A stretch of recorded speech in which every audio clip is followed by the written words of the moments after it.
All right, guys, we're going to talk about this watch I have in front of me, the Citizen at4008-51e, retail price of $575. Most people are not going to pay that for it. You do see these in the department stores, and maybe there's a little discount. So some people, I'm sure, pay on the upper end of what you really can get this watch for. But we'll talk about that a little bit further on. So first off, I want to say a big thanks to David for sending this in. He sent in a few other really nice quartz watches that I like anyway. But this one right here, if you do some wrist watch spotting out in the wild, you're going to see watches like this. You're going to see the Citizen Eco Drive. Now there's more budget friendly ones that sometimes people, guys typically, or maybe will get gifted to them from their spouse or children or whatever. But you'll see a lot of Citizen Eco Drive out there. And this one here, I think, would be considered the nicer one, the more expensive model, the one watch. Like you could easily buy this watch and be done for most normal people. Unfortunately, we're not kind of the normal people crowd, most of us that are watching this channel, and certainly me making these videos. But I can easily see where this watch could just do it. You could be done.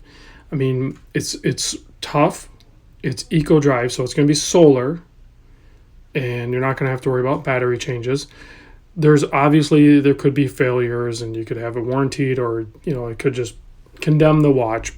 But that's highly unlikely. I have noticed a pretty good success rate with the Eco Drives. The other thing it is radio controlled quartz, so the accuracy is going to be spot on. And it's perpetual calendar. So you're going to set it, you're going to have a really nice looking analog watch, and then forget it. Just wear it. Go on about your life. You never look at another watch again. Could you imagine? Most of us dream of that, but we're not going to be able to do that. But a lot of the people that land on this watch are that person. They can buy it, they have their watch, and they're done. It has a sapphire crystal with anti-reflective coating, the perpetual calendar, radio controlled. It has a chronograph feature and an alarm. Most people are not going to use those, but they are there, and they're fairly easy to access. The most difficult part of this watch, I think, is the initial setup of it. I didn't set this one up. There's a YouTube video from Citizen on how to set it up. There may be some tutorials from other YouTube channels. I will put a link to a couple of those in the description that I actually watched just so I could learn a little bit about it, and I appreciated it. So let's zoom in so you guys can get a closer look at this. You can see the dial is dynamic, and I believe the solar is mostly happening in those subdials because they're semi-transparent. But you can see there's a ton of information there. Perpetual calendar, sapphire crystal, water resistance 200 meters. You have your date, window cutout framed really nicely down there at the 4 o'clock. So then you have the 3 subdials. So obviously here, this one, kind of in the 2 o'clock subdial area, that's going to point towards what day of the week it is. So we're sitting on Thursday. That's going to cycle around. It's also going to do a couple other things. There's a battery level indicator on there. So I forget what button it is. Yeah, so it's that one. So it says no to the radio signal, and it says we're about 3/4 full on battery. And if you let it sit, it'll just automatically go back to where it was at. So you just hit that button, it'll tell you that information, and then you can move on about your day. If you're worried about, did you receive your radio signal and what is your battery level? But if you're wearing this thing every day, you're probably not worried about that stuff. So to access like the chronograph and everything, you can kind of pull the crown out to the first position. And then you're going to rotate around that dial down the bottom there at the 6 o'clock. So you can change your time zones. You have different time zones there if you just want to do a quick time zone change.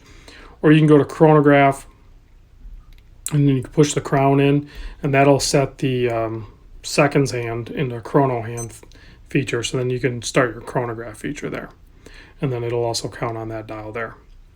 So you can stop it, reset it.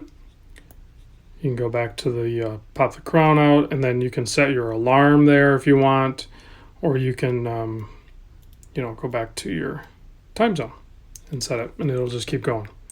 So once you have the initial setup done, you can fly through some of these other features of the watch. Not a big deal. This other subdial up here is going to give you your 24-hour register, so we're looking at about 2,200 hours. So pretty simple layout. Most of that stuff people aren't going to use. Size of the watch, I know I usually lead with that.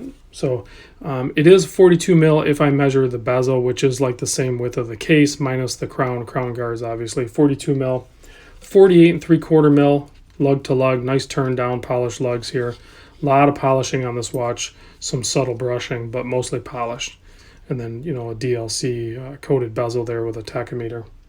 So 12.5 millimeter thick with that flat sapphire crystal. And unfortunately 24 millimeter lug width here. But it does come with, I believe it came with this might be an aftermarket. Yeah. This is the aftermarket one that David sent. So you can find nice 24 millimeter straps. This would be a nice strap. It feels like it's got some nice cutouts, so it would flex really good. That's the brand there. If you want to look that guy up, I've never seen one before, but it looks nice. I think I would actually rather have it on there than the NATO, but you guys know I'm not a NATO fan.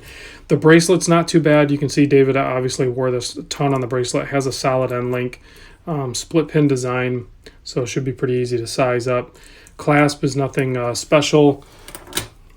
You can see here it's just a simple fold over clasp stamped.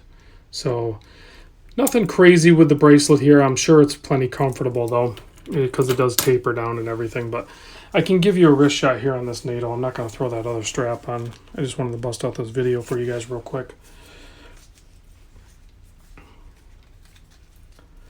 So there it is on my 7 1/4. Excuse the little flippity flap there. I'm not going to do that. But on my 7 1/4 wrist, it wears fine. I think I would definitely probably put it on this this guy here.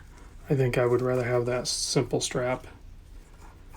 So versus a NATO, but you guys know I'm not a NATO guy, so there is that. I think it's an overall really good looking watch, and price wise, like if you jump over to Joma Shop, you're looking at $290. On the used market, you should be able to find them depending on condition and wear, anywhere from probably $200 to $250. But at Joma, $290 brand new. It's not a ton of money. You're under that $300 mark. You're going to get it brand new. If you go to, I'm sure you can find some other sources that are probably maybe around that price or even less. But if you're into the used market, such as like this one here, you're going to be able to find them, $250, sub $250 mark easily. So, and they're just great watches. So let me give you a lume shot. I don't expect a ton here, but there should be some. So yeah, there's a little bit of lume there. Nothing to get super excited about, but Citizen does use a nice, cool blue type lume. A little heavier application on the hour and minute hand versus the indices, but overall really good looking. All right, guys, thanks for watching. I'll see you on the next vid.